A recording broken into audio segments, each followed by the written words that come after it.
कोकण हिरवाईचं एक सुंदर स्वप्न। कोकण म्हटलं की आजही सर्वांसमोर उभे राहतात उंच हिरवेगार डोंगर, नद्या, खाड्या, अथांग समुद्र। याच कोकणामध्ये बसलेलं आहे एक सुंदर गाव रत्नागिरी। मी आलेली आहे रत्नागिरीमध्ये। आपले नॅशनलिस्ट लीडर लोकमान्य टिळक यांच्या घरासमोर इथे उभी आहे।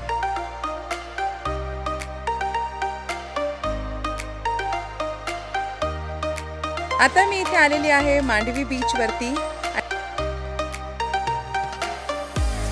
Gateway of Ratnagiri. कोकण म्हटलं तर मालवणी फूड हे येतच, त्यासाठी देखील हॉटेल्स आहेत, प्लस खाण्यापिण्याची सगळी इथे व्यवस्था झालेली आहे। तर आता मी आलेली आहे Ratnadurg किल्ल्यामध्ये।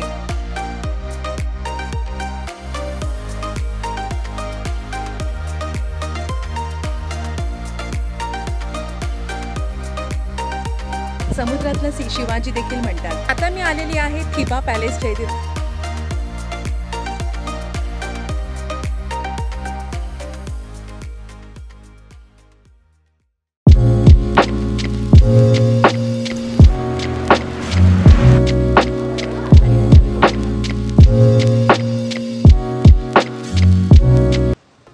Hello friends, welcome to Vasaikar रोविल्डा।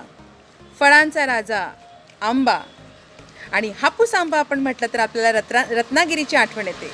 तर मी आलेली आहे रत्नागिरीमध्ये, जो निसर्गाच्या सानिध्यामध्ये आहे आणि इथे ऐतिहासिक वारसा देखील लाभलेला आहे।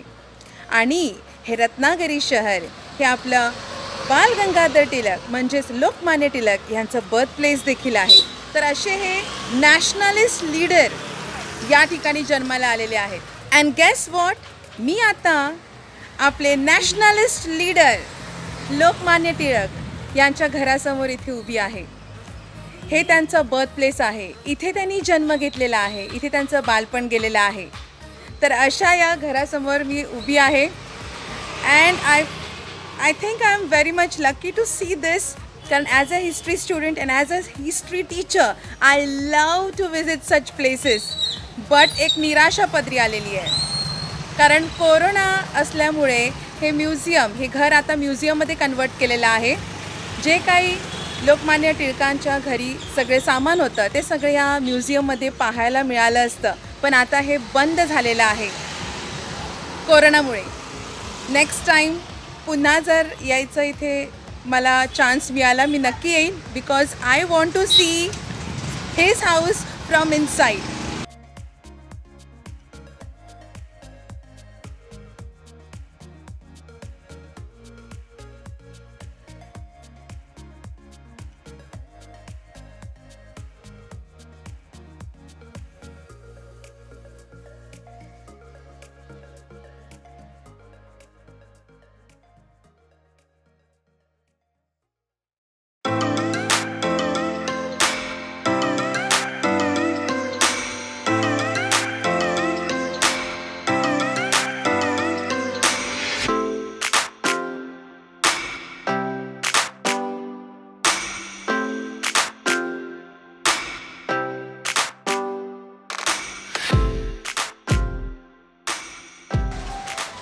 आता मी इथे आलेली आहे मांडवी बीचवरती, आणि इथे तुम्ही हे रत्नागिरी जेटी पाहत असतील, आणि याच्या समोर इथे एंट्रन्समध्ये आहे गेटवे ऑफ रत्नागिरी। जसं आपला आहे गेटवे ऑफ इंडिया, त्याच धर्तीवरती इथे गेटवे ऑफ रत्नागिरी इथे बनवलेलं आहे। पूर्वी या बंदराला रत्नागिरीचं प्रवेशद्वार असं म्हटलं जायचं, आणि ह्या बंदरावरून भरपूर बोटी यायच्या, भरपूर प्रवासी ये जा करायचे, मुंबईवरून लोक यायचे, असे अनेक ठिकठिकाणावरून लोक इथे यायचे बोटीने। परंतु आता ST झालेले आहेत, आणि मेन थिंग म्हणजे कोकण रेल्वे सुरू झालेला आहे, त्याच्यामुळे इकडचा जो बिझनेस आहे तो ठप्प झालेला आहे। आणि हे जे ठिकाण आहे आता, हे आता एक टुरिस्ट प्लेस बनलेलं आहे। तर असे बरेच टुरिस्ट तुम्हाला इथे आलेले दिसतील। तर तुम्ही जर इथे आलात तर इथे राहण्यासाठी देखील हॉटेल्स आहेत, प्लस खाण्यापिण्याची सगळी इथे व्यवस्था झालेली आहे। छोटंसं असं खाऊ गल्ली इथे झालेलं आहे, हॉटेल्स आहेत। तर येऊन तुम्ही इथे मस्त संध्याकाळची रिलॅक्स करू शकतात, फॅमिलीबरोबर तुम्ही इथे येऊ शकतात, कारण हा निसर्ग इथे पाहण्यासारखा आहे। इथे येऊन शांत ठिकाणी समुद्राच्या लाटा येतात आणि तुम्ही एन्जॉय करू शकतात ती सिनरी जी आहे ती।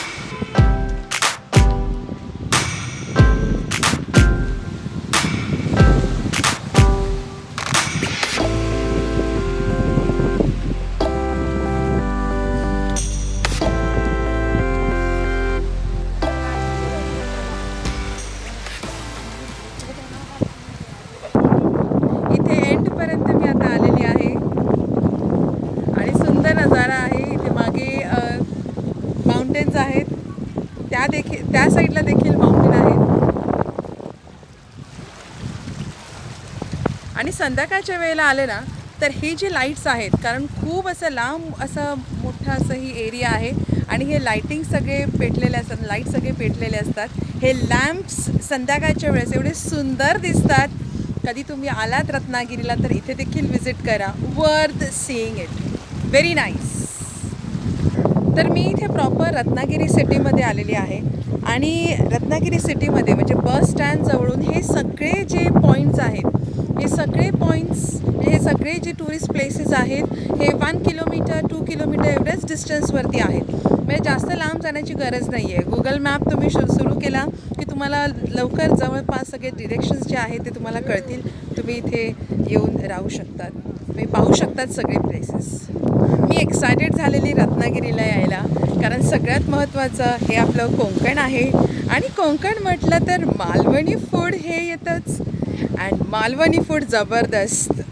आय एम व्हेरी फूडी आणि मला हे मालवणी क्युझिन्स जे आहेत मला खूप आवडतात.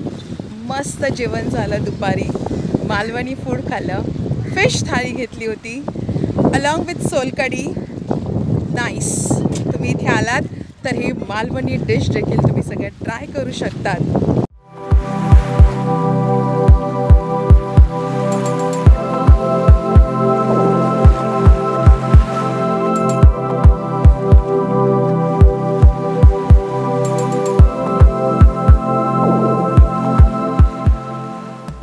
रत्नागिरीचे मुख्य आकर्षण म्हणजे रत्नदुर्ग किल्ला.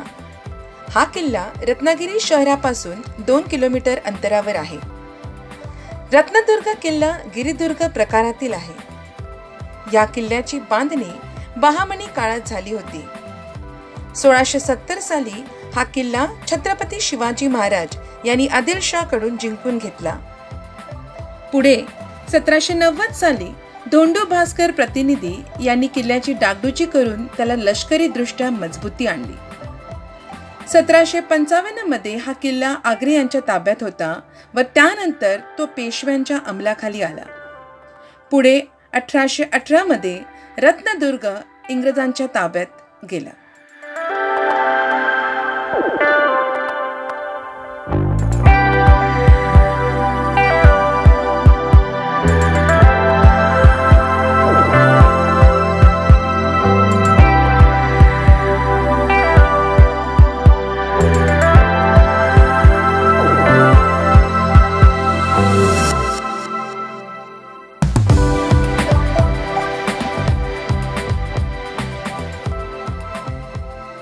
किल्ल्याच्या संपूर्ण परिसरामध्ये फिरताना इथे भरपूर काजूची झाडं आहेत. खरंच कोकणात आल्यासारखं वाटतंय. भरपूर तिथे तर एकदम बाग आहे काजूची. हे बघा, सगळे काजू आहेत इथे. काजूची बाग आणि या साईडला समुद्र. एवढं मस्त वाटतं ना, एकदम भारी वाटते. So this is one of the sea fort which Shivaji Maharaj has captured. ज्यावेळेस स्वराज्याचं स्थापन करायला लावलेलं त्यावेळेस कोकण एरियामधील बरेच असे जे किल्ले होते ते कॅप्चर करायचे लावलेले शिवाजी महाराजांनी आणि त्याच्यापैकीच हा एक होता. तर या फोर्टच्या इथे वरती उभं राहिल्यानंतर संपूर्ण रत्नागिरी आपल्याला इथे पाहायला मिळते. मस्त समुद्र किनारा आहे. तर तिन्ही बाजूने हा किल्ला पाण्यामध्ये आहे आणि चौथ्या बाजूला लाईट हाऊस आहे. मस्त व्ह्यू आहे इथून.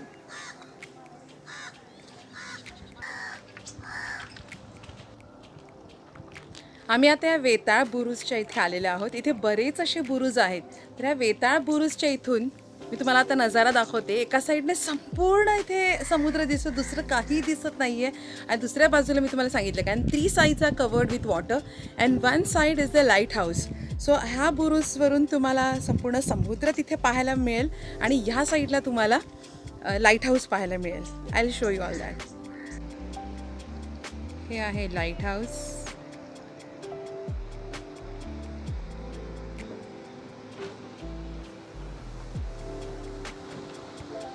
आणि या साईडला समुद्र.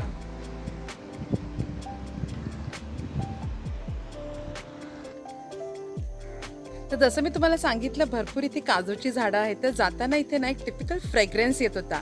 तर मी विचार करत होते हा फ्रेग्रन्स कसला आहे. तर इथे ना तुम्हाला पाहायला मिळेल काजूच्या झाडाला मोर आलेला आहे, फुलं आलेली आहेत. तर याचा वास येतो, मस्त येतो. याला आता मस्त काजू येतील. या रत्नदुर्ग फोर्टला भगवती फोर्ट देखील म्हणतात, कारण इथे आल्यानंतर पहिलंच एंट्रन्समध्ये इथे भगवती मंदिर आहे. तर बरेच असे भाविक इथे येतात दर्शनासाठी.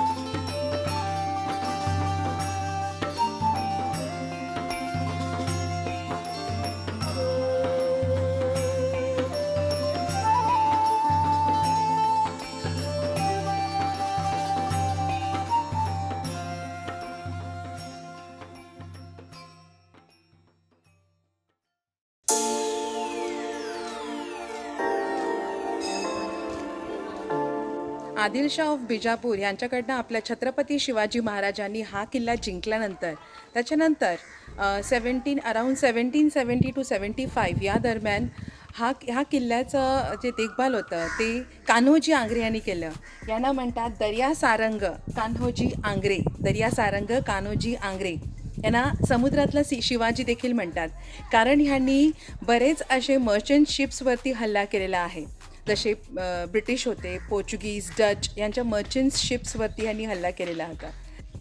हे मराठा नेव्हीमध्ये सरसुभेदार होते आणि ह्यांच्या ह्या कर्तृत्वाने हे जे बरेच असे म्हणजे कारण हा जो किल्ला आहे हा समुद्र किनारा लागून आहे आणि समुद्रामध्ये हे मर्चंट्स नेव्हीमध्ये सरसुभेदार होते आणि ह्यांचे जे कर्तृत्व आहे त्याच्यामुळे ह्यांना समुद्रातला शिवाजी असं म्हटलं जातं.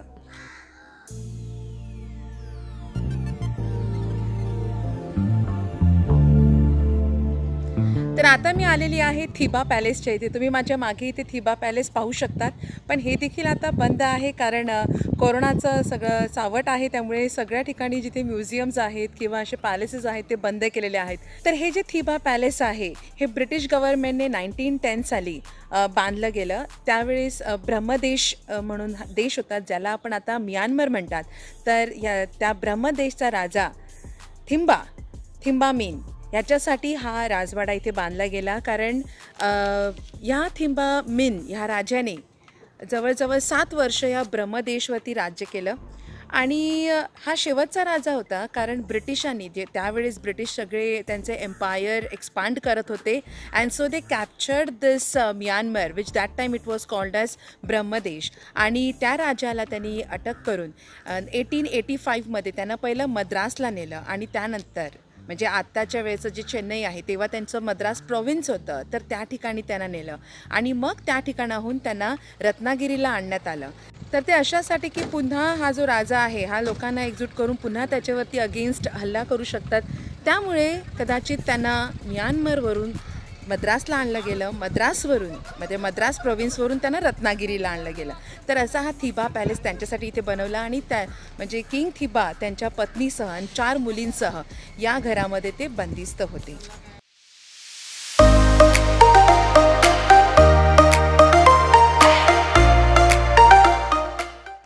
तर हे थिबा पॅलेस आहे आणि आता हे कोरोनाचा काळ असल्यामुळे हे संपूर्ण बंद केलेलं आहे. फक्त इथे बाहेर आलं आहे पण आतमध्ये सगळं बंद आहे.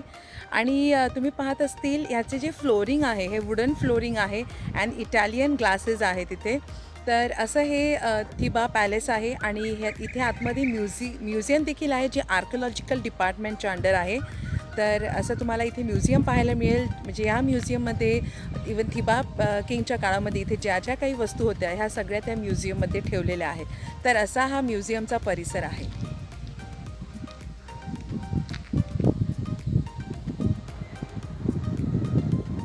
तर हा थिबा राजा जवळजवळ 30 वर्ष तो ह्या इम्प्रिझनमध्ये राहिला गेला and at the age of 58 years 1919मध्ये त्यांचं डेथ झालं. तर total 30 years he spent in the imprisonment like Madras and Ratnagiri.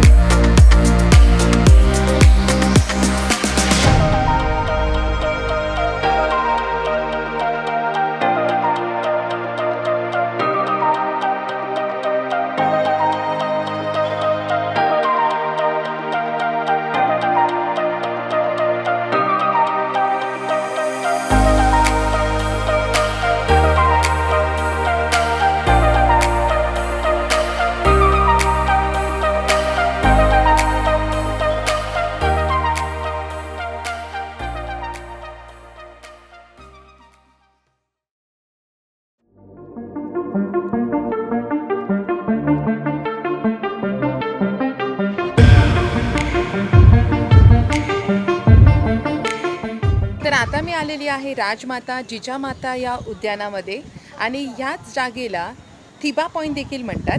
तर मस्त असं उद्यान आहे, हे डेव्हलप केलेलं आहे छानपैकी. मुलांसाठी खेळायला देखील आहे, इथे तुम्ही आरामात बसू देखील शकतात. तर छोट्या मुलांसाठी एंट्री आहे below 12 years ₹3 and about 12 years ₹5 अशी एंट्री इथे आहे. आणि इथे विविध गेम्स आहेत, करमणुकीचे इथे सगळे खेळ आहेत मुलांसाठी, छान आहे त्यांना आणण्यासाठी. आणि इथे तुम्ही माझ्या मागे पाहू शकतात ही खाडी आहे, तर सोमेश्वर खाडी आहे. भाटे ब्रिज तुम्ही इथून पाहू शकता. तसा मस्त व्ह्यू इथून दिसतो. आणि इथे आता आपण याच्यावरती जाऊया आणि वरून व्ह्यू पाहूया कसा दिसतो.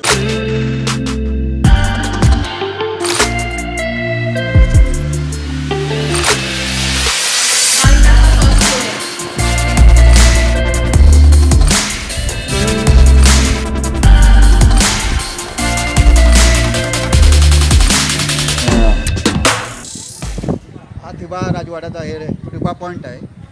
समोर ती राजवाडा खाडी, अच्छा, तिकडे कर्ला आहे गाव, हां तिकडे समोर आहे भाटे बीच. हां, असं सर्व आहे. म्हणजे जसे गाव बदलत जातात तसे या खाडीचं नाव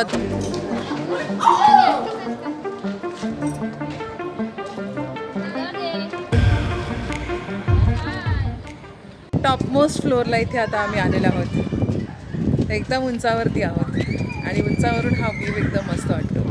पण आता सगळं फॉगी झालेलं आहे, कारण आपल्या न्यू इयरपासून तर हे सगळं एकदम वातावरण बदलून गेलेलं आहे. सूर्यच कुठे गायब झालेला आहे. ॲक्च्युली हा व्ह्यू नाही तर मस्त दिसला असता, पण सगळं फॉगी झालेलं आहे, त्यामुळे एवढं क्लिअर इथे दिसत नाही आहे.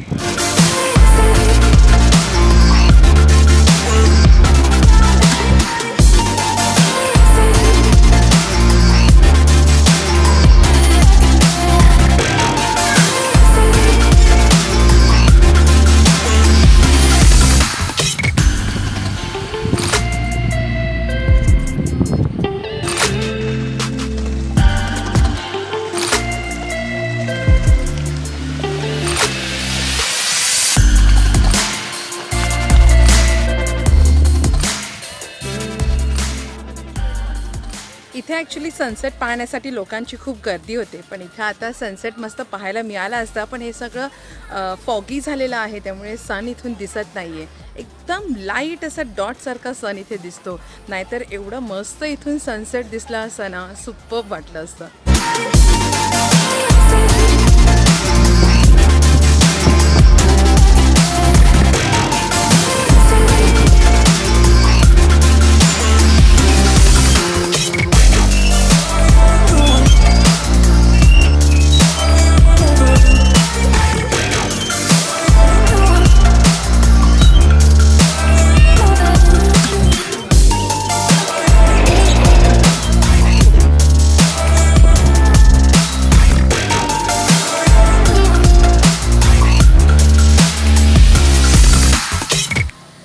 तर हे जे राजमाता जिजामाता उद्यान आहे, म्हणजेच हे थिबा पॉईंट, हे थिबा पॅलेसला आपण जिथे जाऊन आलं त्याच्या ऑपोजिटलाच हे थिबा पॉईंट इथे आहे.